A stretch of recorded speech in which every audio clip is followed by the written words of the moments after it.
Yeah. You'll find that's common with most bands. There's always like one lone writer, just so everything stays cohesive, and that's kind of the way Yeah. we like it to be too. Yeah, fair enough. Sure. Curious at what point the concept came into the fold, because you mentioned you had the title in 2020 Mm, before you really started writing the record per se.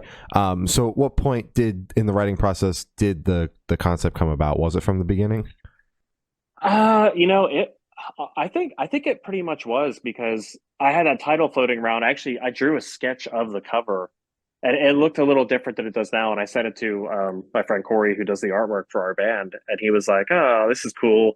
And it was desert themed too, like sort of that way. And then he sort of made it what it is now, and that just kind of gave me an idea. And he already had that really well established before we started really working on the full album.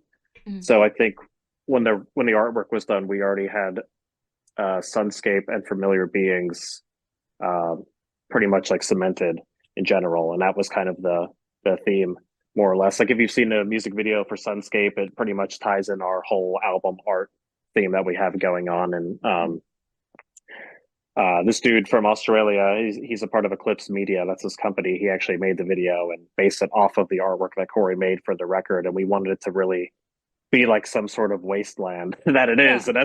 and that's kind of what we pictured it to be too. So, yeah, I'd say that almost from the beginning we sort of had it that way. But we've been working on the record since 2021. We recorded those two songs as singles first, and um, decided to save them for like an actual release. And we worked on the record for about 2 weeks straight in the studio a year later.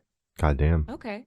So kind of going into the writing process, was everyone on board with making it a concept record? Was there any pushback with that? And do you think it was easier or harder to kind of write in that kind of concept box, I guess? Yeah, I think that they're pretty open to that idea. I mean, almost all of our records are like that in general. So, Mm. as far as like the band sort of trusts me and Nick to come up with the lyrics and like the Yeah. themes that way. So, I guess more or less I'm the leader of that. I've come up with all the titles and whatnot. But uh, for example, like Spirit Vessel, our EP was very political, Mm. and Mystagoras is kind of more about personal influence and like things we've actually went through in our lives. So yeah, just things like that. It's almost always that way. Okay.